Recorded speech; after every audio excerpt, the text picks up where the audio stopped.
Hey guys, I'm back with another video. Right here I've got my Gamo Cadet Delta. I bought this off a friend just a few days ago for 20 bucks. It's missing the front red thing, the fiber optic, but even missing that, there's 6 shots right there.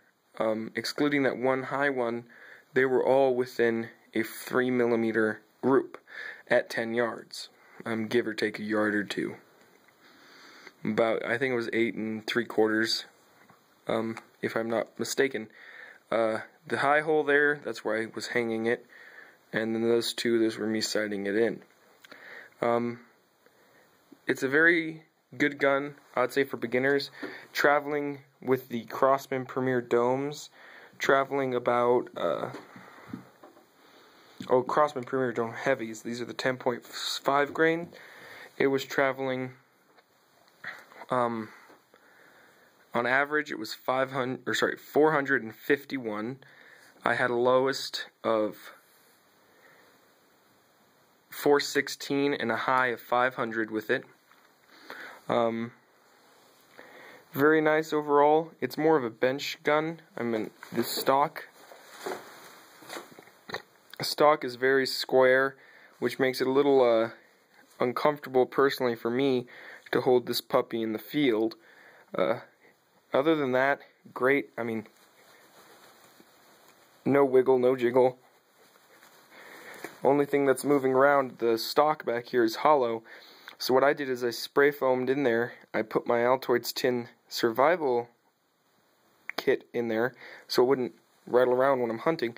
But there's an Altoids tin survival kit in there right now, fully loaded, ready to go. And I always have my trusty Phillips head on me, my Phillips head knife, and so I don't even have to worry about getting that off. For around 90 bucks, brand new, I would say this is a good gun. As you can see from that accuracy test right there, other than one high, which makes it exactly 6mm long, it measures 3mm without that one high at 10 yards, which I would imagine with these domed pellets, I would say it'll probably have, at 20 yards, I'm going to bet you it'd probably have a 6mm with no flyers. If you count a flyer, it'd probably have a 9mm group. Each one of these lines is 3mm, so that's how I'm judging this. I'd imagine that it'd be very similar in size at 20 yards with the domed pellets. With the Crosman Penetrator Gold Flights, I got a high of 535 out of this gun, and a low of 500 even.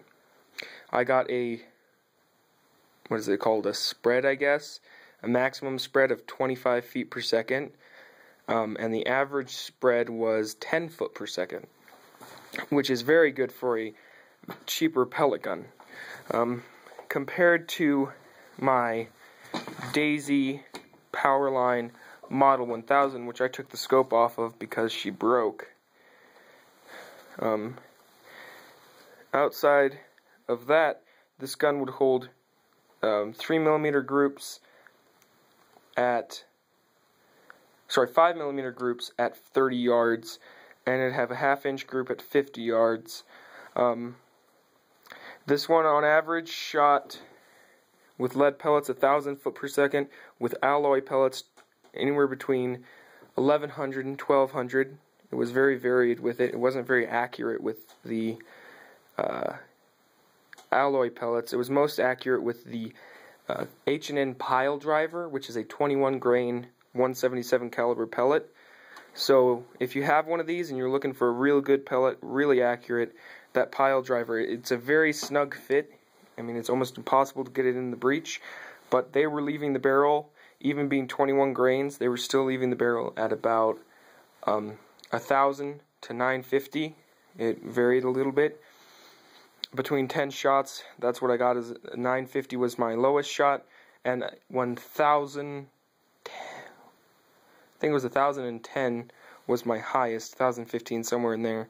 So about 1,000, about the same as the Premier Domed, which is a 10.5 grain. And so that was my review, just a real quick one of the Gamo Cadet Delta, and I'll let you look down the sight. As you can see, there's no front. My camera won't. Here, we'll look down the barrel. Let me break it so we're not in any danger. Okay. The barrel is broken, so we're not in any danger here. But you can see the front post is missing there.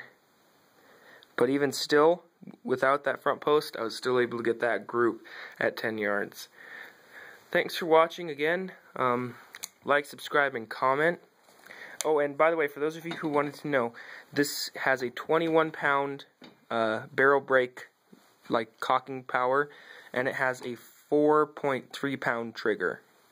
And I have personally upgraded it, and I put a 2.5-pound trigger spring in there. Made all the world in the difference. So this is a slightly modified, but even with that 3-pound trigger, or 4-pound trigger, 4-pound trigger, I would still be able to hold that same exact group. The trigger travel, and it's not loaded, but I did break the barrel, so, and it's pointed in a safe direction anyway. The trigger is almost feels like a 2-stage. Let me point this in a safe direction.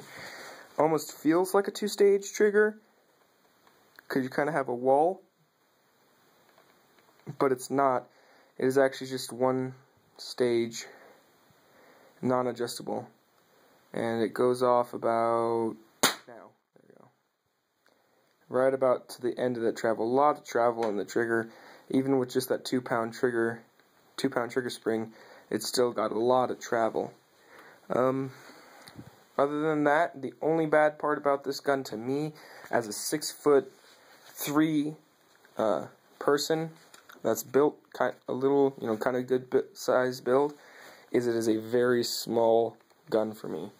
It is a little uncomfortable to take around in the field all day long. It's just too small.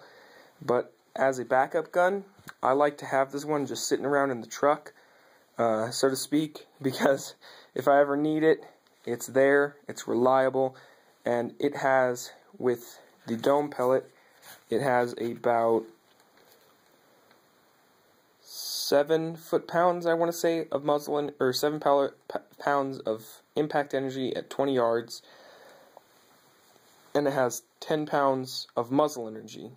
Now, with a lighter pellet, moving at 500 feet per second, she has about 10 foot-pounds at 20 yards and about 12 at the muzzle. And so this gun is not the most powerful. Consider that the d.i.y power line with that 20 grain pellet, 21.5 grain pellet, had 50 something foot-pounds of muzzle energy, or 61, I don't know, something like that. Not the most powerful gun, but then again, it's not meant to be. There it is beside the power line. Thanks for watching, guys. Like, subscribe, and comment.